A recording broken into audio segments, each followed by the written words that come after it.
en Casa de Xavier con la tercera entrevista del ciclo de conversaciones de diván, psicoterapia y sociedad, esta vez con el tema del amor y la muerte, de ecología de sistemas humanos. Después te preguntaré más, pero ahora quiero que nos cuentes un poco sobre la realidad actual del amor y el sexo en nuestra sociedad actual. Sí, bueno, la palabra amor, pues bueno, sabes que se usa de muchas maneras, hay mucho escrito sobre ese concepto, y bueno, no tengo mucho que decir al respecto, ¿no?, de lo que te ha dicho ya. Lo que sí que es interesante recordar, siguiendo pues toda la perspectiva de Reich, de lo que podría ser la superación, entre comillas, o la aportación al tema del hieros y tánatos de Freud, ¿no?, cuando Reich de alguna forma plantea que la base del ser humano y del ser vivo, en concreto del mamífero humano, pues es la relación basada en el amor. En el amor, en el sentido de la percepción expansiva y de conexión. La idea de que estamos conectados con el todo. Tanto el todo pasa por lo más concreto que eres tú en este momento, la conexión que puede haber entre tú y yo a un nivel humano, la conexión que hay entre tú y yo y el ecosistema, ¿no?, y por tanto toda lo que tiene que ver con la natura y con lo cósmico.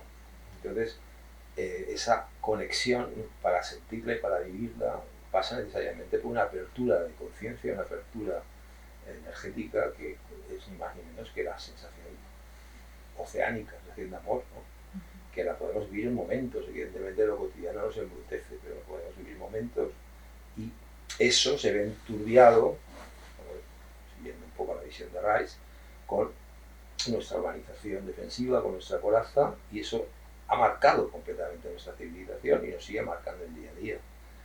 Esa imposibilidad de desarrollarnos y de vivir con esa experiencia amorosa, ¿no?, esa experiencia de conexión, pues de red, ¿no?, de compartir. Y bueno, yo creo que eso se plasma mucho en discursos como el de Capra de la ecología global, un poco de otros autores, y que, o de, por ejemplo, el mismo Maturana o de Lamogan, y yo creo que todo eso, actualizando las ideas de Reich con estos autores, pues es muy rico. Seguir ese hilo, ese concepto del amor, desde esa percepción de experiencia oceánica, de experiencia de apertura, que está limitada por nuestras defensas y por la coraza, y que eso en el fondo nos coloca en un sufrimiento cuasi permanente, porque no podemos acceder metafóricamente a esa vivencia de paraíso. Nos entramos en el reino del diablo. ¿Y esto se puede prevenir? Este es un poco el planteamiento que Reich hizo en los últimos años, como creo que vimos ya durante la entrevista, ¿no?, y ese interés de poder prevenir el proceso de violencia y de embrutecimiento. Es decir, la idea de que la violencia y la destructividad del ser humano surge de esa imposibilidad de amar, que es una energía que se embrutece y se transforma.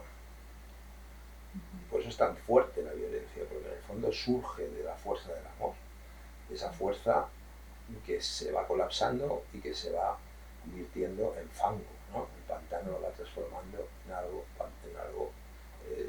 sucio, ¿no?, y esa suciedad es la que se manifiesta en momentos determinados en forma de violencia con muchos niveles, desde los impulsos cotidianos hasta la violencia bélica o hasta los actos cotidianos de violencia de género, en fin. Entonces, esa perspectiva es muy interesante porque significa que podemos prevenir esa tendencia del ser humano. Facilitando espacios donde se pueda dar la expansión, ¿no? Claro, en realidad, si partimos de la base de que la natura tiene esa perspectiva, esa posición expansiva, y por tanto el ser humano que forma parte de la natura lo tiene, lo que hay que prevenir es que el ser humano se arraigue de nuevo en la natura. ¿Y cómo se arraiga? No se trata de volver a las cavernas, ni de estar ahí en los árboles, sino se arraiga fundamentalmente estableciendo espacios de relación humana. Y esos espacios de relación humana tienen que darse desde el principio de la vida. Entonces, uno de los problemas que yo creo que hemos vivido, el ser humano, durante muchos siglos, es que hemos olvidado el origen de nuestra existencia como la parte vital que nos permite esa capacidad de amar o nos la nubla. Y la capacidad de amar se va desarrollando desde el principio de la vida. Entonces, os continúa y va tomando distintos caminos, entre ellos el camino de la sexualidad y de la genitalización, de la limitación del cuerpo, de todo cuerpo, que es el concepto de genitalización, no relacionado con genitales, sino relacionado con los procesos de etapas sexuales, en el sentido que planteaba ya Freud o Reich. Bueno, pues esa es una forma de desarrollar el amor, como hay otras, ¿no? Pero todas ellas parten de ese principio de expansión, de apertura, de compartir, de tolerar, de encuentro y de disfrute, de placer, ¿no? Bueno, pues si eso está desde el principio y conseguimos que se pueda ir desarrollando, pues esos impulsos de violencia no se dan, no deberían darse. Pero claro, eso es una utopía y eso es un poco el recordatorio que nosotros hacemos, ¿no? Que bueno, tengamos en cuenta la importancia de los primeros años, no para muchas cosas, pero también para evitar la violencia, para evitar las psicopatías, para evitar la violencia de género. Entonces, cuando se dice vamos a prevenir, la prevención primaria es esencial. Xavier, ¿qué piensas tú del amor romántico? Del poliamor, de todo esto. Pues bueno, son opciones. El amor romántico no es una opción, en realidad. El amor romántico es algo que surge para que se llama romántico porque parece que sea así un poco snob, ¿no?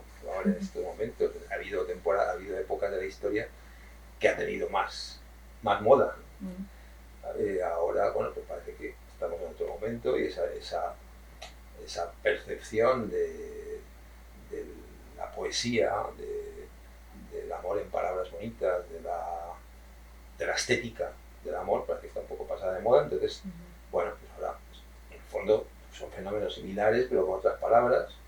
Y claro, cuando se habla, por ejemplo, del poliamor, entonces se está hablando de lo que en su momento pues, se hablaba del amor libre, o se hablaba de la pareja abierta, o se hablaba se cuestionaba la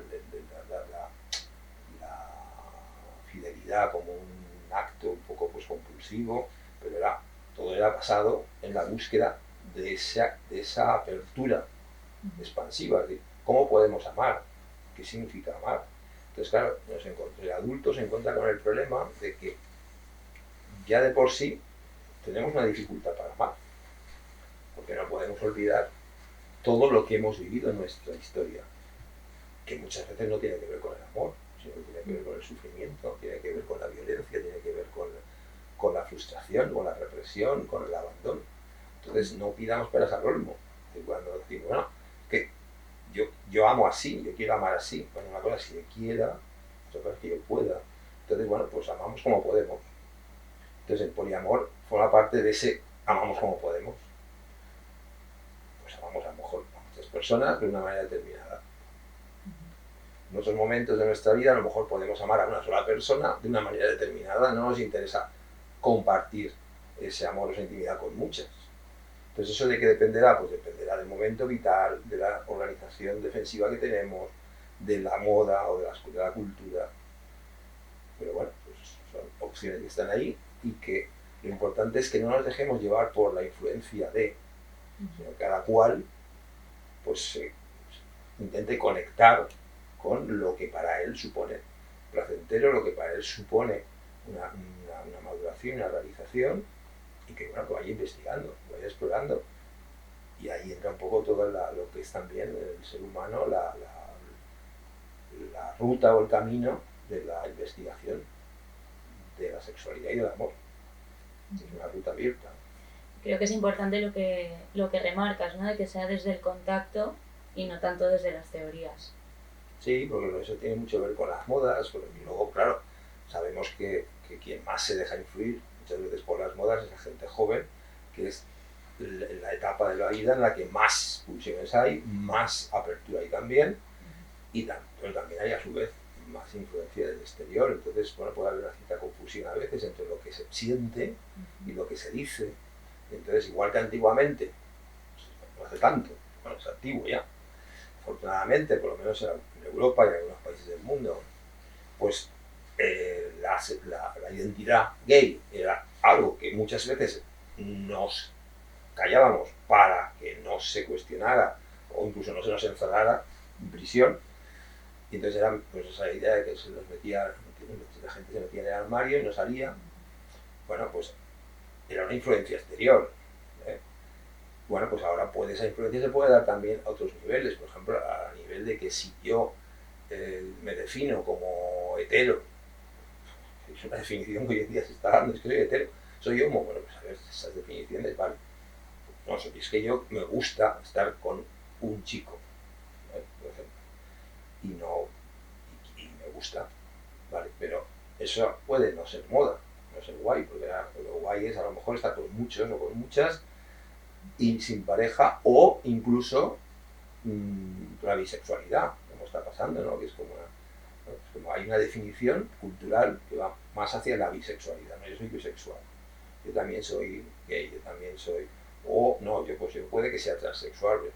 Claro, ahí el tema está en si la influencia que pesa en nosotros es más fuerte que lo que pueda conectar y tener la capacidad de mostrar sin miedo, ¿no?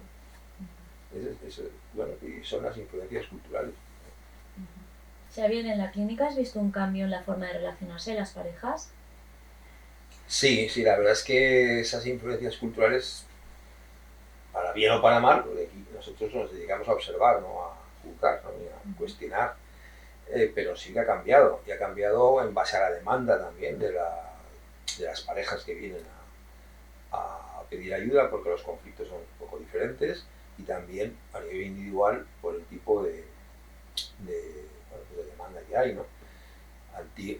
Hace pues a lo mejor 2 décadas, 3 décadas, pues las demandas relacionadas con los trastornos sexuales pues iban mucho pues con el tema de la anorgasmia, con la impotencia, eran como temas más individuales y que no se veía tan vinculado a la pareja. Actualmente, pues yo creo que eso es un paso importante, ya no es ese tipo de problemas se ve más asociado a quién con quién estás. Bueno, pues es que no me cuesta acceder al orgasmo, ¿no? Pero con quién estoy. Vamos a ver si el conflicto, pues que el conflicto, el límite ese, pues es de cómo nos relacionamos. Entonces vamos a ver a la pareja, ¿no? Entonces, bueno, pues eso como que ya se tiene más conciencia de ello. O pues estoy viviendo un tiempo de impotencia, pues bueno, pues vale, pero ¿con quién estás? No, estoy con pareja, pues vamos a ver. A lo mejor tiene que ver con conflicto relacional, ¿no? Pero bueno, eso está apareciendo, es decir, con lo cual, bueno, pues hay muchos trastornos sexuales se están asociando pues, a los conflictos de pareja y se trata desde ahí y con buenos resultados.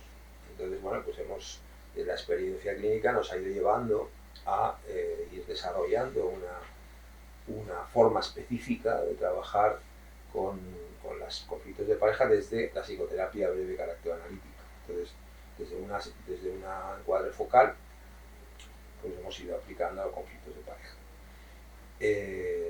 Por ahí tengo artículos, pero bueno, la idea es, con la experiencia que tenemos ya, pues que pueda aparecer una publicación más seria al respecto, porque es un trabajo que hemos llevado en equipo y seguimos investigando, creo que es importante. Quizás tu próximo libro. O el del colectivo, porque yo siempre planteo la posibilidad de escribir libros con. Pero bueno, luego a veces esas cosas se retrasan, pero sí, yo creo que es una materia que tenemos ahí, que de hecho hay una parte de la formación nuestra que, como sabes, pues recoge un curso específico de la sexología, lo que aportamos al campo de la sexología, y que tiene que ver un poco con esa experiencia clínica. Yo escribí hace muchos años que para mi posición no hay una sexología, sino que más bien deberá haber una psicoterapia aplicada a los trastornos sexuales. ¿Por qué? Porque en realidad hablar de una sexología es hablar de un modelo sexual y no podemos hablar de un modelo sexual único, ¿no? Hay muchas formas de vivir la sexualidad y hay que entender esas formas de vivir la sexualidad dentro de unas organizaciones estructurales de personalidad y de unas relaciones y de la complejidad. Entonces eso nos lleva a la psicoterapia. Entonces la sexología clásica pues siempre ha tenido un formato, desde mi punto de vista, de un modelo único de sexualidad. Y eso para mí, yo lo he visto un problema siempre. También hay una formación de psicoterapeutas de pareja, ¿no? Una especialización. Sí, bueno, eso ya es la consecuencia, que eso es algo actual, porque las cosas se van organizando cuando ya hay la experiencia suficiente. Entonces, bueno, pues ya digo, después de muchos años de trabajar dentro de este campo de conflictos de pareja, un poco como hormiguitas ahí dentro de la psicoterapia, pues bueno, llega un punto en que la demanda es grande y podemos, frente a los modelos que hay de trabajo en pareja, de conflictos de pareja, pues creo que tenemos una identidad propia en lo que es la psicoterapia analítica aplicada al sistema de pareja, porque también tiene mucho que ver con la visión de la ecología de sistemas.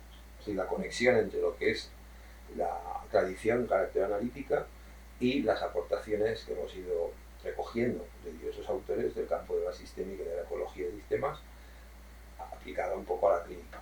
Entonces eso es lo que estamos un poco trabajando hoy en día. ¿Y nos puedes contar un poquito más sobre cómo sería ir a una terapia de pareja? Una psicoterapia analítica de pareja. Bueno, en principio, pues cuanto antes se acuda, que no sea ya cuando el problema nos lleva a plantearnos el divorcio, y tenemos muy claro la separación del divorcio, pues porque si ya está muy claro por parte de alguno, pues es muy difícil plantearse una psicoterapia de pareja. Pero bueno, si hay un deseo, y ahí hay primero pues eso, que hacer una evaluación, se hace una evaluación del sistema y se ve hasta qué punto las dos personas están por la labor de mantener esa relación y si hay pues una posibilidad, ¿no? Porque no está totalmente desgastado, la relación y el sistema. Entonces, si es así, pues se plantea un tiempo focal. Y para nosotros el trabajo de sistemas tiene que ser focal. Todo lo tiene que ver con lo social, la esfera social. Tiene que durar un tiempo. Entonces, eso ya es una característica importante que diferencia de lo que son las psicoterapias profundas, que son individuales, psicoterapias de pareja y más de pareja, que supone que están en crisis o que no quieres resolver el tema pronto, porque también puede haber familia. Tu conflicto está teniendo consecuencias en el sistema familiar, en el trabajo. Entonces, en el fondo es como una atención en crisis que hay que resolver dentro de una dinámica de pareja que tiene una base de intimidad, pero también es un sistema social. Entonces, desde ahí, setting focal, 12-14 sesiones organizadas una vez a la semana, con objetivos concretos y trabajando 4 pilares fundamentales para nosotros en la relación de pareja, que es la comunicación, la sexualidad, el manejo de las pulsiones y la organización de los proyectos y la vida cotidiana. Son los 4 pilares que pensamos, que he desarrollado como que se basa en la relación de pareja.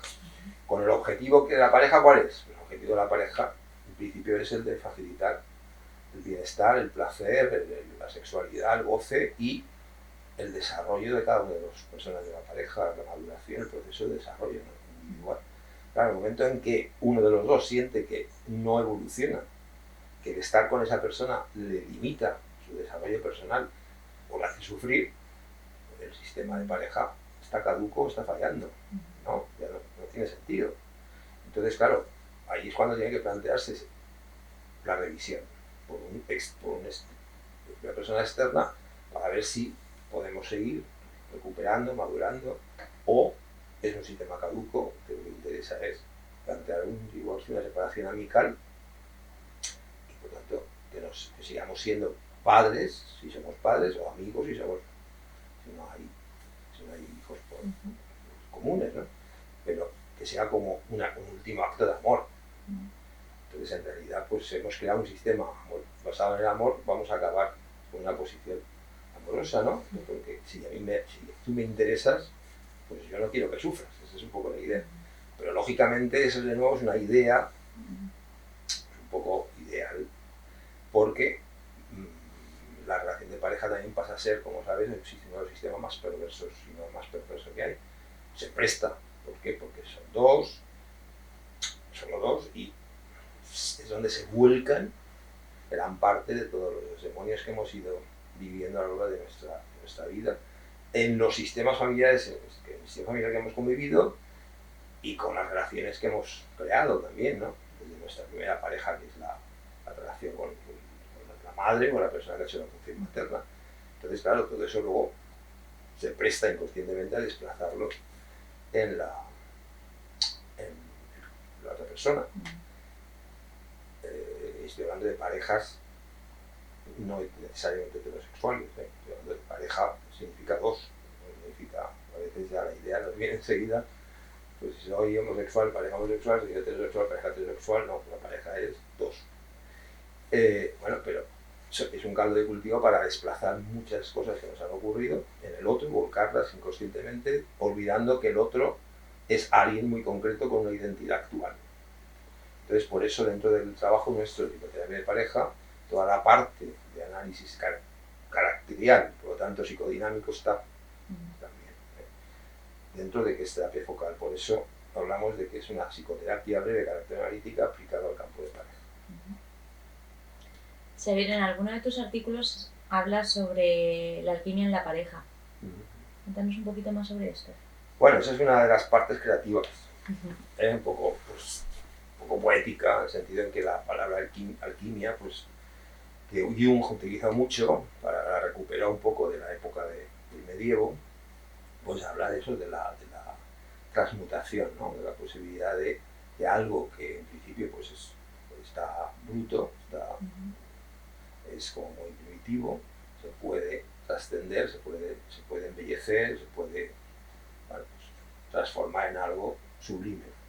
Entonces, yo considero, y a nivel personal, yo lo he vivido, porque parece que, bueno, como todo en la vida, como todo en nuestra vida, nuestra existencia es temporal. La temporalidad nos acompaña, ¿no?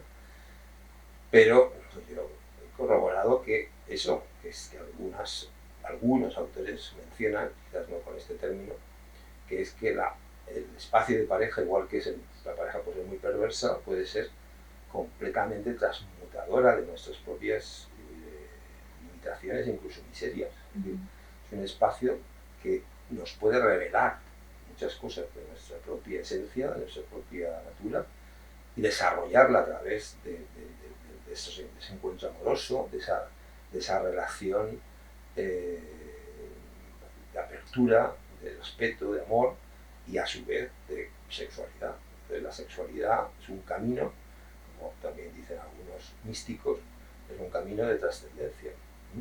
Y Rice fue de los primeros en Occidente que lo plantea, con el concepto de orgasmo. El concepto de orgasmo para Rice era un concepto trascendente, no era asociado al acné, era como la experiencia de amor. Bueno, pues desde ahí yo creo que sí, una pareja puede tener momentos de transmutación y por tanto ser un espacio alquímico para cada uno de ellos.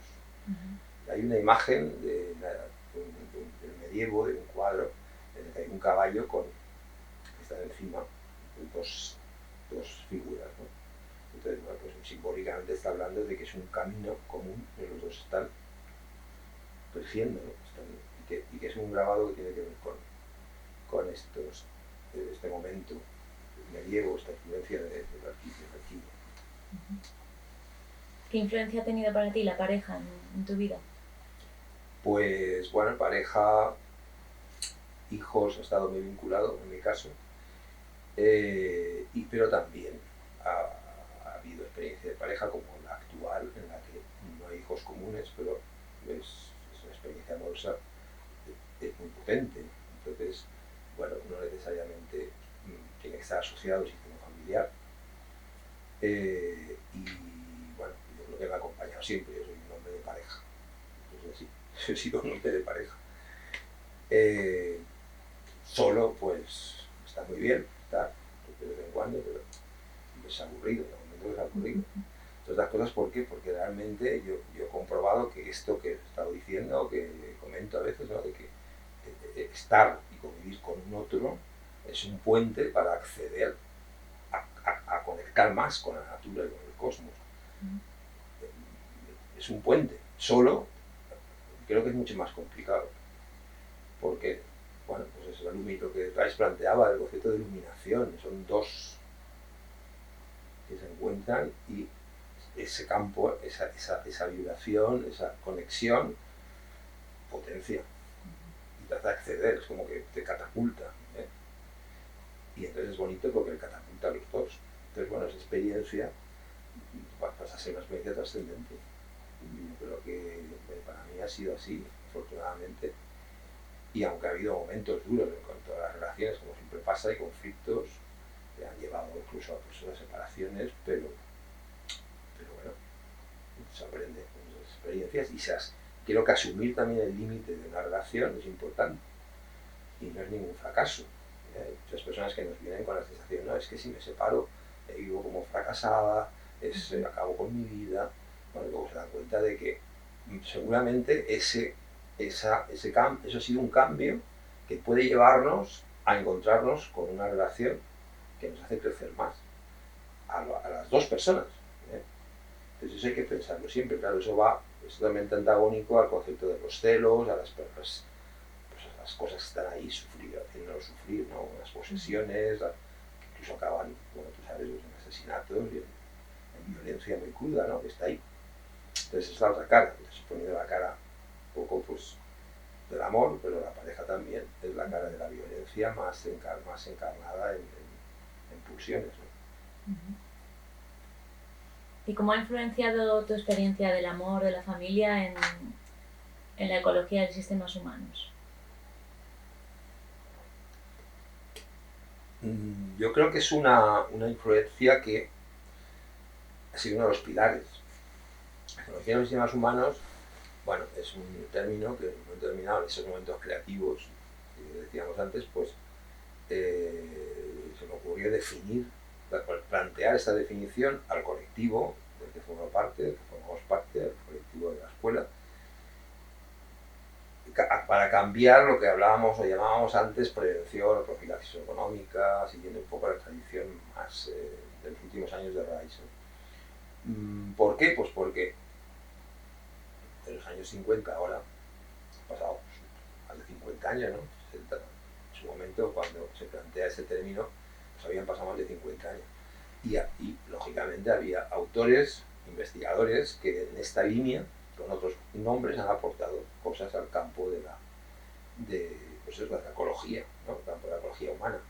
Entre ellos, fundamentalmente Capra, con su concepto de ecología global, Edgar Morin, con su concepto de la influencia de los ecosistemas y de la identidad humana como consecuencia de esas influencias, la idea de la complejidad, como Kropotkin, que ya pues, tiene mucho tiempo funcionando, ¿no? La idea de la cooperación, del apoyo mutuo, que luego recupera Tomasello.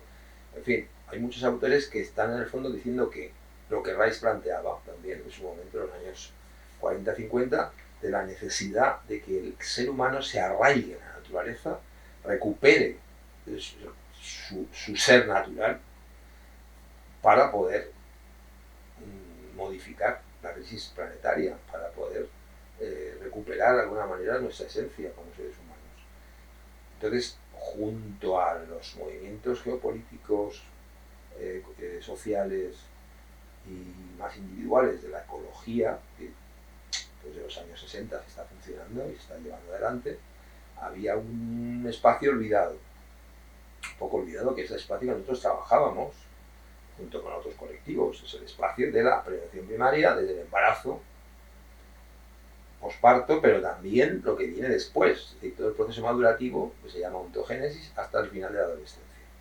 Y en eso nosotros nos fuimos especializando, siguiendo, repito, a Rice e incorporando esos autores, o autores específicos de cada fase. Por ejemplo, pues en el campo de la obstetricia, las aportaciones de Le Boyer, de Oden, en el campo educativo, las aportaciones de Neil, de cada campo, pues las aportaciones de autores que estaban ahí.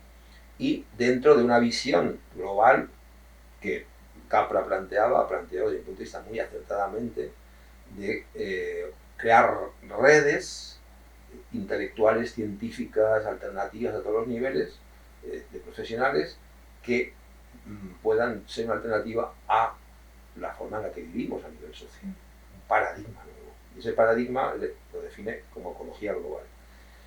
Y ahí es donde nosotros entramos, ecología global, ecología de sistemas, ecosistemas, pero ¿cuáles? Los humanos. Nosotros somos especialistas en sistemas humanos. No somos especialistas en sistemas físicos ni políticos. Podemos opinar, pero entonces de lo que sabemos, pues es un poco el término que enfocamos para hablar de cómo aplicamos la prevención primaria y intervención psicosocial desde esa visión que vamos organizando. Y en eso ha tenido mucha influencia pues mi vida personal, mi vida familiar y las experiencias de colectivo que hemos vivido, ¿no?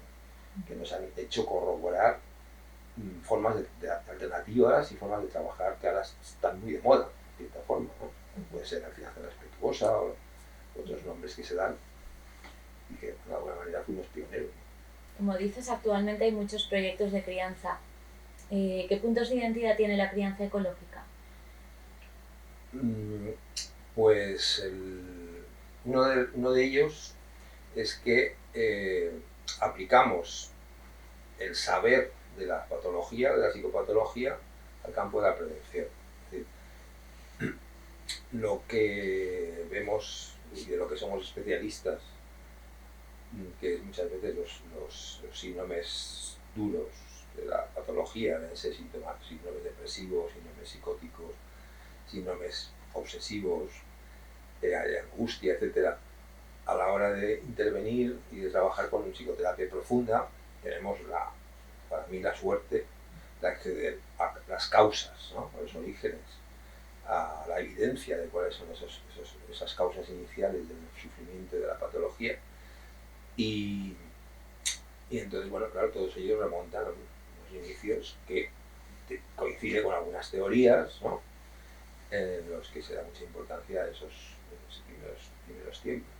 Entonces, bueno, pues conociendo las causas y conociendo los elementos que han llevado a los cuadros patológicos y por tanto en general al sufrimiento, pues podemos prevenir. Entonces, bueno, pues nosotros nos basamos en gran medida en ese discurso, paradójicamente, de la psicopatología para la salud, facilitar el desarrollo de la salud.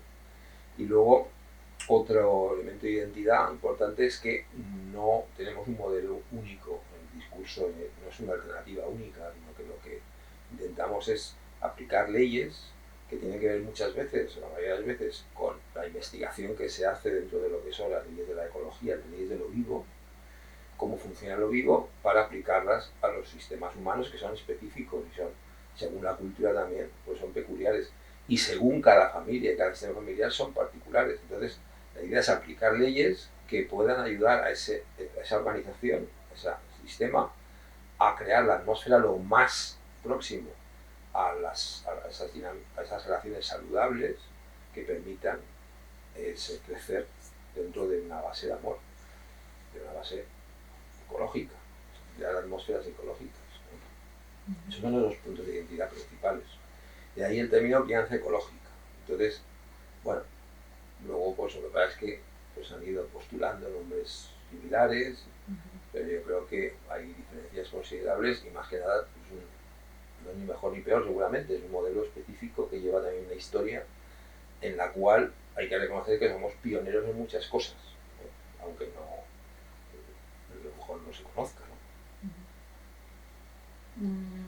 Estamos hablando del acompañamiento en los primeros momentos de la vida. También estás muy interesado en los últimos, en la muerte. ¿Nos puedes hablar un poquito? Sí, es que, bueno, en realidad la vida, como decía Graham Mogan, es compleja, ¿no? Es un tiempo de complejidad. El ser humano es complejo, significa que estamos condicionados en muchas variables y una de ellas es todo el desarrollo, lo que Carrel hablaba del proceso humano, ¿no? Que la vida es un proceso que empieza con el comienzo, con la concepción y termina con la muerte. Y es curioso que desde el principio, de alguna manera, lleguemos al mundo generalmente con violencia. Hoy en día ya se está hablando de violencia obstétrica de una manera incluso oficial aquí en España, y terminemos con muriendo en soledad y de una forma violenta muchas veces, ¿no? Sin cuidados paliativos, sin atención, solos, y de una forma pues eso, también actualmente en España, sabes que ya se ha aprobado la ley de la eutanasia. Bueno, algo es algo, porque es muy parcial, el planteamiento es muy parcial respecto a lo que podría ser el buen morir, lo que se pide desde la tanatología, lo que se reconoce como el buen morir, pero pues es curioso que desde el principio y el final vayan acompañados de violencia, y que es lo que ocurre a lo largo de nuestra existencia. Nuestra existencia del ser humano es una existencia basada en el sufrimiento y la violencia, cuando podríamos ser el ser, por definición, en cuanto que somos seres inteligentes, que podríamos disfrutar más de todo lo que nos da la vida y la naturaleza, ¿no? Entonces, bueno, pues eso es uno de los elementos que se ocupa o que investigamos en la ecología de los sistemas humanos. No solamente es la crianza ecológica, la crianza ecológica es la parte relacionada con las atmósferas familiares, luego están las atmósferas educativas, las atmósferas sociales en general. Y el planteamiento es, bueno, la pregunta es, ¿qué es lo que ha producido esa desconexión de la natura, del ser humano? ¿Y cómo podemos acercarnos a reconectar? Y para eso tenemos que apoyarnos en muchas investigaciones, de muchos autores, y es un discurso complejo y grupal, es colectivo. Y ese es uno de los puntos de identidad, que no es un modelo único, ni mucho menos, es un modelo crítico y abierto. Desde ahí, pues, ¿cómo nacemos? Pues es que cuando vives la experiencia del nacimiento, del parto, mejor dicho, como yo he vivido los 3 partos de mis hijos, los he vivido compartidos con la madre, ¿no? Con su madre, en casa. El primero de ellos estaba en una situación prohibitiva, no se podía, estaba prohibido cuando nació, y estaba prohibido. Si no se nacía en un hospital no te daban el registro, había que falsificar el registro por un médico que te dijera que había nacido en condiciones.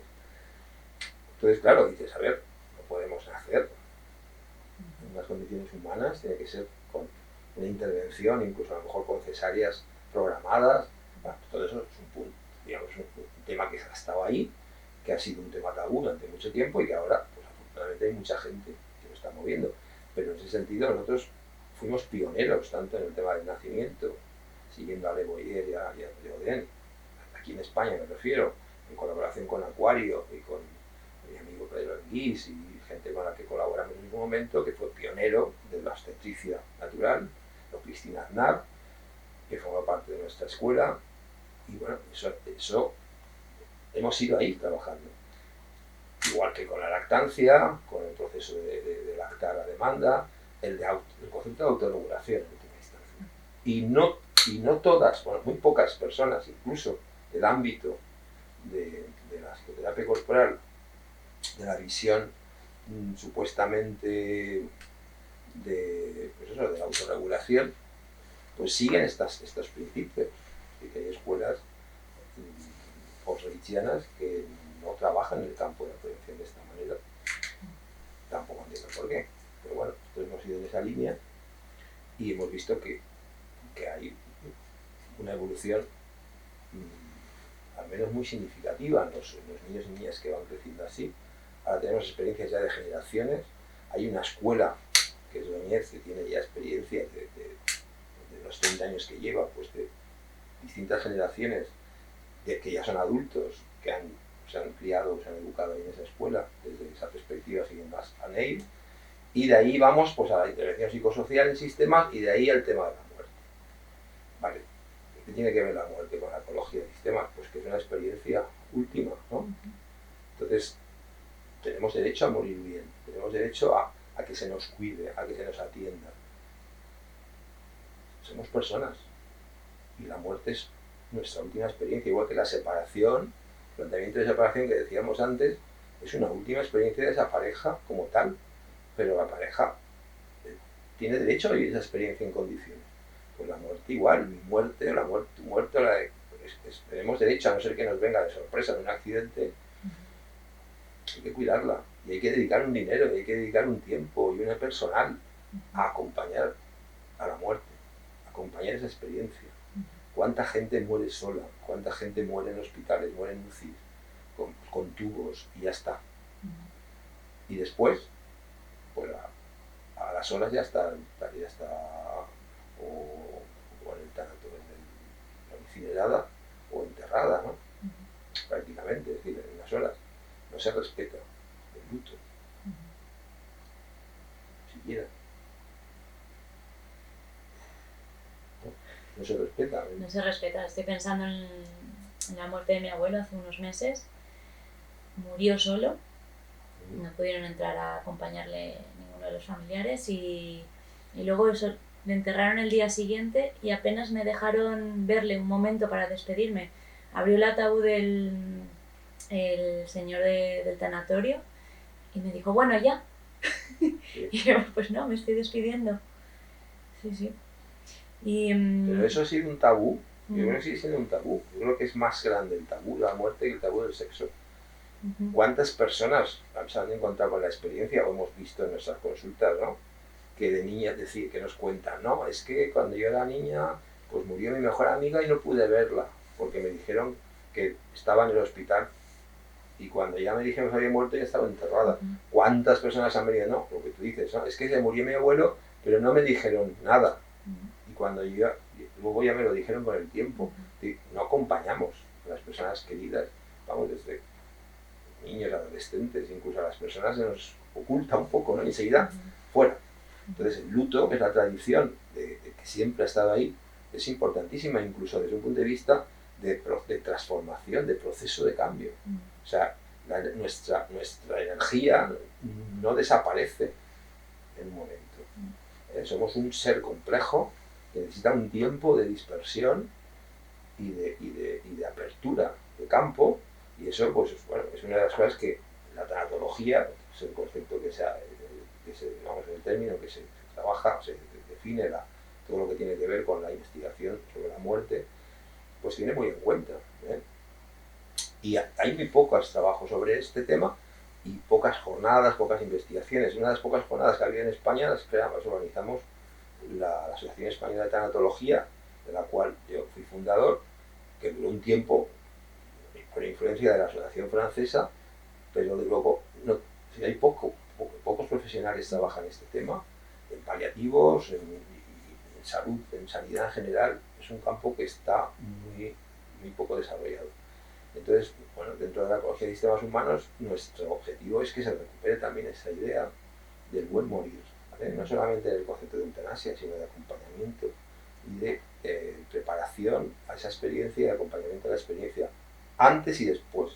Entonces, la lógica de los 3 días de luto, que es tradición y que ha sido siempre en distintas tradiciones religiosas, animistas, nativas, son los 3 días. Bueno, ¿por qué? Porque realmente se ha demostrado, gente que estudia el tema del bioplasma o científicos rusos, han demostrado que prácticamente es ese tiempo, aproximadamente sobre las 70 horas, el tiempo que necesita para que haya una pérdida completa de lo que es la vitalidad del ser humano.